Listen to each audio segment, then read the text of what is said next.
Multiply the following fractions. तो दोस्तों यहाँ पर हमारे सामने इस क्वेश्चन नंबर 3 में ढेर सारे पार्ट्स गिवन हैं।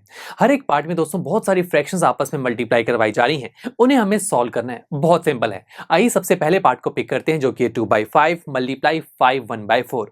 अब 2/5 तो एक फ्रैक्शन है, बट 5 1/4 एक मिक्स्ड फ्रैक्शन है।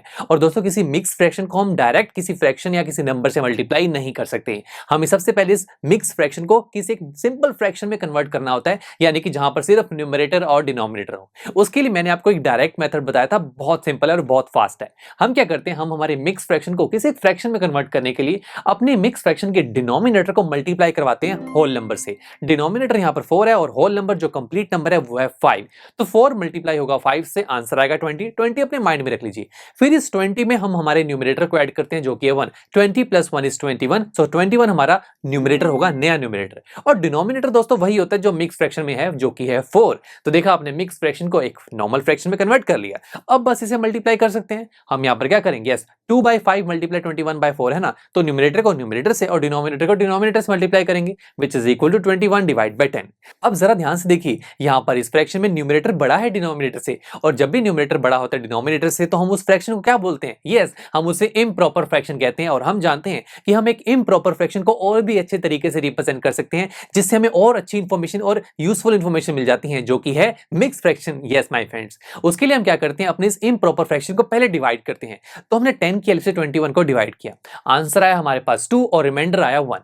अब दोस्तों मिक्स फ्रैक्शन के लिए हमारे पास एक फॉर्मेट होता है। फॉर्मेट यह है whole number numerator divide by denominator.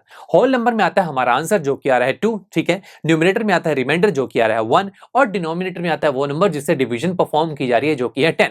तो बस हमने 21/10 को एक मिक्स फ्रैक्शन में कन्वर्ट कर लिया जो कि 2 1/10। कितना सिंपल था। इसी तरीके से मैं यहाँ पर रैंडमली कोई और पार्ट पिक कर रहा हूँ। थर्ड पार्ट में गया 3/2 मल्टीप्लाई 5 1/3। अगेन 3/2 तो एक फ्रैक्शन है, बट 5 1/3 एक मिक्स्ड फ्रैक्शन है। तो फिर इसे सॉल्व करेंगे। पहले 3 5 से मल्टीप्लाई होगा, 3 5 15 माइंड में रख लीजिए। फिर 15 में 1 ऐड करेंगे जो कि न्यूमरेटर है, 15 + 1 = 16, नया न्यूमरेटर आ गया आपके पास। डिवाइड में डिनोमिनेटर तो वही होगा जो पहले चल रहा है।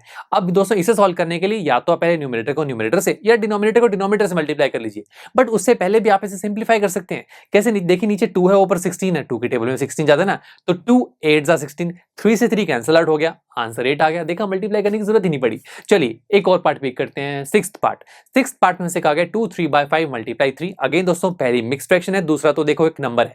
तो पहले मिक्स फ्रैक्शन को सॉल्व करते हैं। 5 को 2 से मल्टीप्लाई करेंगे, आंसर आएगा 10। 10 में न्यूमरेटर ऐड करेंगे, आंसर विल बी 13, ठीक है। ये नया न्यूमरेटर आया, डिनोमिनेटर तो वही होगा, मल्टीप्लाई बाय 3। अब उसे हम फर्दर सॉल्व कर सकते हैं, नहीं देखिए कट तो नहीं रहा कहीं, तो फिर इसे डायरेक्ट मल्टीप्लाई कर लेंगे। अब देखिए यहाँ पर एक फ्रैक्शन एक नंबर से मल्टीप्लाई हो रहा है, और जब ऐसा होता है तो हम क्या करते हैं, हम नंबर को न्यूमरेटर से मल्टीप्लाई करते हैं। तो this will equal to 13 multiply 3 divide by 5, which is equal to 39 divide by 5। अब अगेन यहाँ पर न्यूमरेटर बड़ा है डिनोमिनेटर से, यानी कि ये एक इम्प्रॉपर फ्रैक्शन है। तो फिर से आप इसे डिवाइड करके वैसे ही उसी फॉर्मेट का यूज करके इसे मिक्स फ्रैक्शन में कन्वर्ट करेंगे। So answer will be 7 4/5। ये आप खुद ट्राई करके देखना, यही आंसर आएगा। और हाँ दोस्तों, जो भी पार्ट्स मैंने यहाँ पर स्किप किए हैं, ये आप ट्राई करना, बहुत ईजी है, और अपने आंसर्स को पीयूष टेक रिटन सॉल्यूशन से वेरीफाई करना। चलिए मिलते हैं आपसे नेक्स्ट लेक्चर में, जहां पर हम हमारी इसी एक्सरसाइज का क्वेश्चन नंबर 4 सॉल्व करेंगे।